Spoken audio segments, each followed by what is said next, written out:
Hello, hello, and welcome to the Children's Book Marketing Podcast. I'm your host, Michaela S. Ben, and joining me today is the savvy accountant, Miss Atiya Brown. But let me tell you why she has been asked to come and talk with us today. Whenever we have these conversations, it's because there's something about the expertise or the area of interest that the guest has as a part of their wheelhouse. And I by no means am an accountant, nor do I play one on television. But Atiya is. And the first time I had a chance to hear Atiya speak about accounting was one of the first times that I did not have any questions or any confusion about what she was sharing because it was so plain and simple and easy to understand. So I asked her to come onto the podcast to talk a little bit about aspects of taxes, things that you might want to know about that will help prepare you. So, Atiya, welcome. Thank you so much for joining us today. Thank you for having me. I'm You're excited. welcome. You're welcome. Well, I want to do the glance at this that says, okay, what should somebody know that can help them close out the year? But before we get into any of that, tell us a little bit about yourself. All right. So, my name is Atiya Brown. I am a CPA by trade. I'm licensed in both Canada and in the US because I'm originally from Montreal, Canada. And I really love all things tax. I've always had an obsession with numbers. And so that translated to becoming an accountant. While I was in university, I actually went to university for actuarial math, but I realized that I'm an extrovert. And so I took my first accounting class and I got really good at it. So I was like, oh, maybe I'll do the accounting instead of the actuary. That's what led me to my tax career. So, yeah, I have a goal to help people in my community save $1 billion in tax savings because I believe that wealth is something that you should be passing on to your children. And taxes are basically one of the biggest expenses that you're going to be paying. So, if you can figure out how to reduce that legally, then you can help your family. And so that's what I aim to do. That's really important for us because a lot of the people who are in our community who are children's book authors already don't realize that there's a need to really pay attention to tax matters that are separate for the business than they are from household finances. So let's start there. Talk a little bit about this, Atir, when we're talking about what we should know to distinguish what's household tax versus business tax. Where do we even get started unraveling that? Yeah, that's a good question. And so that brings about the topic of what we call commingling. Commingling is when you have your personal and your business kind of all mixed up together. But you don't know when you're spending and it comes from the business side or it comes from your W 2 job. So you want to get in the habit of not commingling. Essentially, you want to set your business apart from the personal. What that looks like is making sure that you have separate accounts that are specifically for the business. You wanna make sure that whatever deals with the business, that that stays in its own silo versus the personal where you have your W-2 job and all that other stuff that comes in, because you wanna get in the habit of separating them. For tax purposes, depending on the type of entity structure you are, you don't want those 2 to be mixed up because that can cause issues for you. So when we're talking about commingling, we're talking about having two separate bank accounts. Yes, 2 is the minimum that I would recommend, but you definitely wanna make sure that the business has its own accounts. You might have a checking and a savings on the personal side, and you might wanna do the checking and savings on the business side or have multiple accounts, like for your tax account, your operating expenses, stuff like that. But you definitely wanna make sure that it's very separate, it's distinguishable, that you know what is for the business, what's being paid for the business, what income is coming in from the business, because you wanna make sure that that is being tracked. You'll definitely wanna get into that habit early on. All right. Now, for somebody who is just hearing that commingling is not the thing to do, what would you suggest they do within the next couple days to Yep, make sure they are no longer commingling their funds and that they are beginning to distinguish business expenses from personal expenses? that's a great question, and I tell people all the time because a lot of times people hear things and then they panic. You cannot change the past. None of us have that power to do that. So if you were commingling this whole time, this is your opportunity to start doing it right from today. So the next few days, you can go to the bank, even if it's a bank that you're used to working with from your personal side, and go and ask to open a separate account. And from that day on, start using that account for the business. It's not something that you're able to correct in the past because, we don't have that power, but you can definitely start doing it correctly from now. Just go and open that separate account. If you have a separate business entity structure that's set up, take your EIN and open that account in your EIN so that it's separate. If you are a sole proprietor and doing business in your own name, then just open a separate account and have that account only for the business stuff so that you at least have that separation. Yeah, start from today. Yeah. Now, there's an assumption I want to throw out, and it's that everybody comes into this space with making it a business in mind. By the time all of the illustrations are complete, by the time some of the administrative work is done, it may still be money coming straight from household funds, not business funds. So that also lends to someone who may not have set their business up to have its own entity. What are the first steps that someone should consider when they're thinking about making their children's book business go from hobby to business when it comes to setting up an entity? Yeah, that's a really good question. I tell people all the time that when you're starting a business, funds aren't always available, but it's always a best practice to at least have a consultation with someone who can guide you in the right way.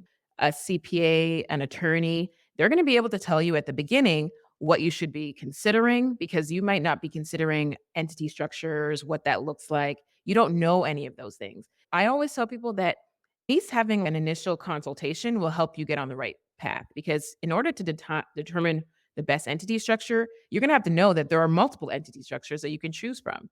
Knowing which step to take is going to depend on what entity structure is going to be the best for your situation. Typically, when people are going from, I didn't know that this was going to turn into anything, you're starting off as a sole proprietor, whether you know it or not.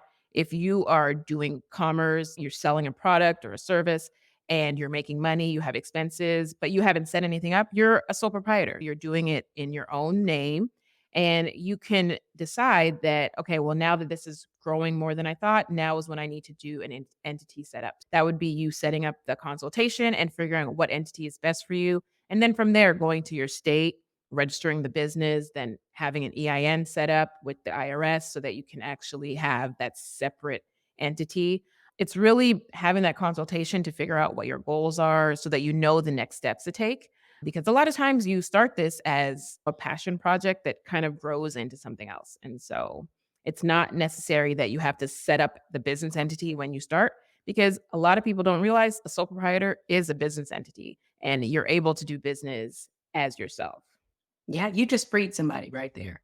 From thinking, I've waited too late. The time has passed where Exact. setting up an entity is no longer something that you have to do. But realistically speaking, it's not too late. And It's based not. on what you just shared, the resources may not have been in place initially, but as time goes on, having them so that you can set that up is important. And it's important for a few different reasons in our space. One of the reasons is because we have the ability to apply for grants. And if we're submitting a grant application, there's a strong chance that one of the questions in said grant application asks, what's your business structure? And what's your employer identification number, your EIN? And if you don't have those, the chance of being approved for the grant, which should be requested in the name of your business, goes down Yep. significantly. It also kind of hurts us if we don't have it, if we don't have that ability to say that we're a business entity when we want to partner with other Mm. companies. So if we're partnering with someone and we're establishing the business that lets our partners know that we are really serious about what we say we want to do. But if we haven't gone through the necessary steps to set it up, they're like, okay, this is just a passion project for you. We don't know that you're going to take it as seriously as we would hope. So they might not follow through with you, but they might pursue an opportunity with somebody else instead. Yep. That's a great point, and that comes from the discussions of what are your goals? Because that would be something that would be discussed when you meet with the attorney, when you meet with the CPA, is letting them know, "This is what I want to do. I wanna be able to approach people." Then that would be like, "Okay, well, you need to have a separate entity structure. This is what's recommended." And the grants, you bring up a great point that a lot of people don't consider grants, they don't think about that. But a lot of the qualifications or requirements for certain grants that you're gonna apply for is they don't want it to be to you. They want it to be to a separate entity, and so that's something that, again, knowing your goals, knowing what's out there for you is going to help dictate the next steps that you take. Yeah, and it eliminates certain grants altogether if you don't have Yeah. a business entity set up. For instance, if you request grants from the government, the requirement is that you complete your SAM Sam. ID. Yep, And if you don't have a SAM ID because you don't have a business entity, you can't get what they you can't. want to provide as support for Exactly. early literacy initiatives and things of that nature. So we really can disqualify ourselves from a lot of opportunities without setting it up. Even if it's not set up immediately, it should be set up at some point. Exactly. Well, here's another thing that comes into the mix with us, it's sales tax. In our community, there's a strong advocacy for buying your books direct and selling your book from your website or from vendor events or from the perspective of wholesaling or working with people who buy your books in bulk. And when you sell books direct, you have to pay, in my case, the great state of Georgia, Sales sales tax. tax. Yep. Let's talk a little bit about sales tax because that might not be something that comes into view Well, initially when the children's book author journey is starting up. that What is should a we know about great sales point. tax? Some things that I like to tell people about sales tax is a state imposed tax. It's something that you need to be aware of what your state regulations are. Also, because you're selling and we're in the age of e-commerce, you also need to understand that you might hit nexus in other states. Even if you're in a state that doesn't require you to collect sales tax, you selling your book directly to the consumer in another state that requires you to collect sales tax when you hit a certain level, you are still on the hook for that. You definitely need to know what state you're selling in. You need to be aware of nexus. And what nexus is basically when you hit a certain threshold in that state. So you now have triggered that you have to collect sales tax and remit sales tax. And so when you hit that, you need to be aware that each state has different requirements. You need to be aware when you need to be submitting because some states are going to have monthly requirements, some are going to have quarterly, and some are going to have annual, depending on the level of nexus that you hit. You want to make sure that you're aware of all this. And that could be a big task to take on when you just came into this because you had a story that you wanted to tell when you don't realize that the tax side is just as important and you can get penalized for it. Sales tax is something that you definitely need to be aware of when you are selling a product. Some states actually impose sales tax on services. So you need to be aware if that's something that you have in your wheelhouse that you need to be aware of or something that you need to outsource because it's going to be something that comes up. A lot of people think like you said, in the state of Georgia, a lot of people think, well, if I didn't collect sales tax, then I'm not going to be on the hook for it. And that's not the case. If you sold a product that you were supposed to like charge sales tax so that you could remit that to the government and you didn't, you would still be on the hook for it. So the best bet is for you to charge the sales tax when you are required so that you can remit the right amount so that you're not being penalized for having to pay something that you actually didn't collect on. So you definitely want to be aware of your state's requirements when it comes to sales tax, and that can get very cumbersome. Where should someone go to get this information about the specific state that they're in? You would go to your state revenue department. It's typically like the georgia.gov revenue site. And then you would have to research the sales tax requirements, sales and use tax. They typically have a section that you're going to go to. And if you have to register, you're going to register there so you can get a number and then you can log into your account. Typically, they're going to track and send you how often, the frequency that you're going to have to submit. And when you are actually selling books on different platforms, typically you want to make sure that you're using something that's going to track your sales in different states. I know Shopify is going to have stuff that's going to track it for you. You're able to sign up for services, sales tax services that you can sign up for. It will Mhm. connect to your Shopify, and then they will tell you when you hit Nexus in a state. So you now have to register in that state so that you can remit sales tax in that state.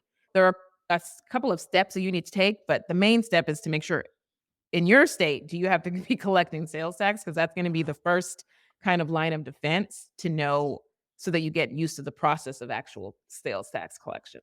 I'm so glad you mentioned that because I very strongly advocate for Shopify.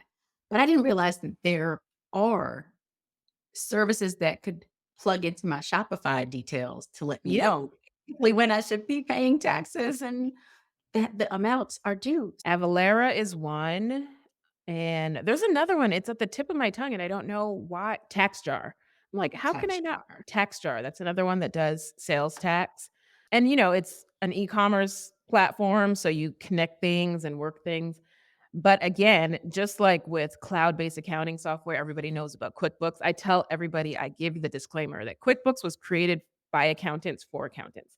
And while it's the most used, it's still an accounting platform. So if you don't know how to use it, you might risk, messing something up. And so you want to make sure that either you're going to be working with TaxJar, Avalara with their full service, or having somebody work it for you so that you can ensure that it's getting done, because like all the platforms, they have the done for you and they have the DIY. If you Mhm. sign up for the DIY, the platform will collect things for you, but you're the one responsible for, submitting these reports and stuff. So you just want to make sure that you understand how to use them. That's a really helpful tip. I'll make sure to include that in the show notes. Yep. But here's the converse. What if someone has been in market with their children's books, may even have merchandise, and for 3 or 4 years didn't realize they should be paying sales tax? What's the penalty? So, like I said before with the commingling, you can't fix what happened in the past. But the best thing that I can tell people is get compliant now. So, you want to make sure that now that you heard this, now that this has lit a light bulb, do the research and find out if you are required to be submitting sales tax, because you can get compliant now going forward and, set yourself up for the right thing. I can tell you in every sense. So, like I said, sales tax is state level, but people are behind on their taxes at the IRS level. Once the government comes after you, it's gonna be worse for you because they're they're behind on things, so when they come after you, it's going to be a backlog of stuff with the interest and penalties. So if you can figure out your issue yourself and get compliant, then it's always best than getting a notice, because once the notices start coming, that means that you're really behind, they finally caught up, and now they're coming to collect, and it's probably gonna be a bigger issue than if you were to get compliant on your own. Oh, so I heard interest and penalty fees. Yes. Now, I can assure you that is not something that most children's book authors anticipate Yep. as a result of not paying sales tax. So, to avoid this, getting compliant should be a priority. Yes.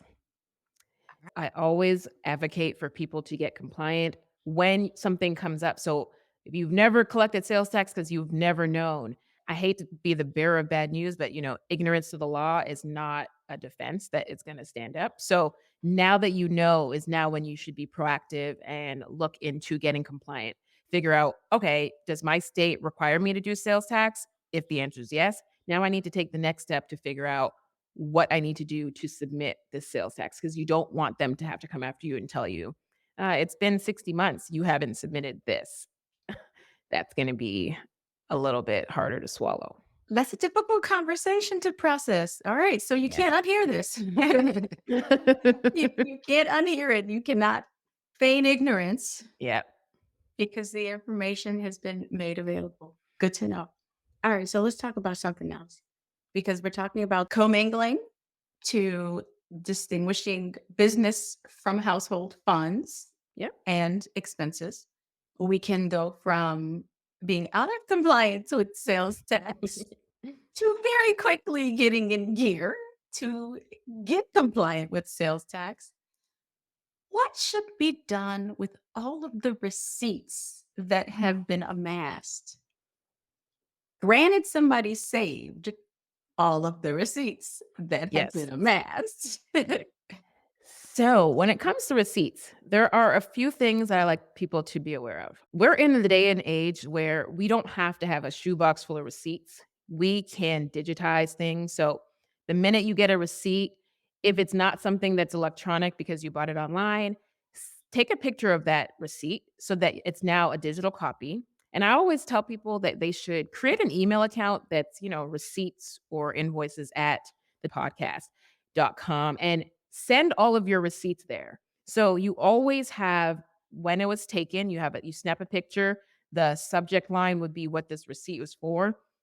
And you've kind of created like a digital file cabinet because they don't make receipts the way they used to. When we had the shoebox accounting, those receipts lasted. These receipts do not last the same. I don't know what the paper, the ink, I don't know what they're doing, but you're going to lose out on those expenses because what I've seen so many times within the last 5 years is people save receipts and literally when they go to open it, the receipt is blank. It's like it's a blank piece of paper. You have no idea what that receipt was for. So get into the habit of taking a picture and emailing it to that email address so that you have that file cabinet.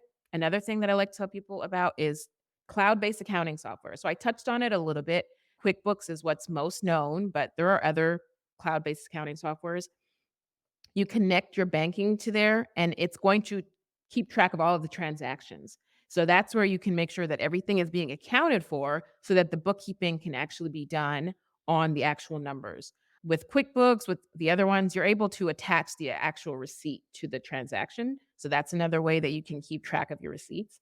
And so just get into the habit of that. I know I talked about QuickBooks, but Xero is another one that it's a cloud-based accounting software, it's a competitor to QuickBooks, but it's Xero, and what I like about Xero is that I find it's more end user friendly. So for the DIYers who are gonna do it on their own, I just find that Xero speaks more the language that they're used to. So, things like who did you pay? What did you pay for? So it triggers you to think more. Whereas QuickBooks, like I said, it's created by accountants. So it's going to be a self balancing system. You're going to have debits and credits. It's going to look like an accounting software. And so that's why I think Zero is a little bit user friendly. And that's why I recommend that one. But make sure your transactions are being categorized correctly and your bookkeeping is done because the shoebox bookkeeping doesn't work anymore. And it's not Yeah. because we are lazy, it's they don't make receipts the same way. So many times people come with receipts and I'm literally like the receipt is faded and there's like I don't know how to give you credit for this deduction. Like, I don't even know what this is. You don't even know what this is. And a lot of times people by scanning it and taking a picture, you're gonna create that directory because you don't remember what you purchased 2 months ago, let alone 11 months ago. A lot of times people think that they're gonna remember everything that they purchase. They do not. That's why it's so hard for people to keep budgets, even in just in your personal life. You do not remember what you spend money on. That's why when you comes time to prepare your budget, you're like, I spent $300 on takeout. I don't I only we only went out to eat like 2 times. No, Yeah. you went out to I eat hate it. 7. So so, Right. like, you don't remember what you spend your money on even if you have the best intentions. There's just too many things happening. So, get into the habit of having your bookkeeping connected to a cloud-based system so that your bookkeeping can be done as it's happening. Very good tips and insights, Atia. Zero will be added to the show notes as well as QuickBooks. If there's Yeah. anybody in here who wants to give it a go Yeah. as being an accountant's apprentice, if that's the best way to go for somebody and Zero's the other, we'll have both resources listed there. Really Yep. good insight also into keeping receipts. But what's the purpose of keeping receipts? Oh. Okay, well, the purpose comes along should you have to prove this. So, if you get audited or if the government requests you to show and, prove your deductions, that's where the receipts come in.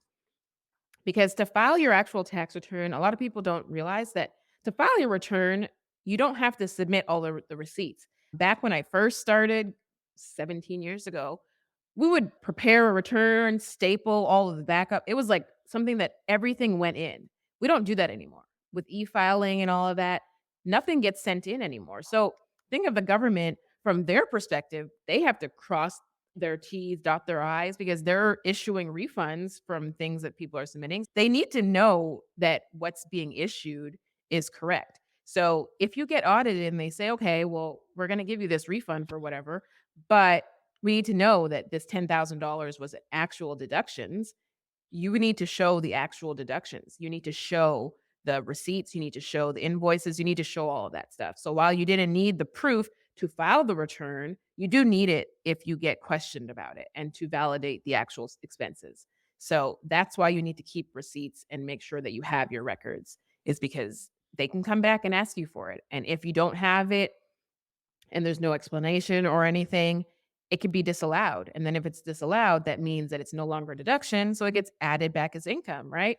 And so now you're going to have to pay interest and penalties from whatever year that was. So if they come at you and say, okay, we're auditing 2019, that's 4 years ago, they're going to say, okay, well, technically 4 years ago, you owed us 10,000 because you put it as an expense. That's going to be interest and penalties from 4 years ago. So it all adds up, and you wanna make sure that that's not something that comes up.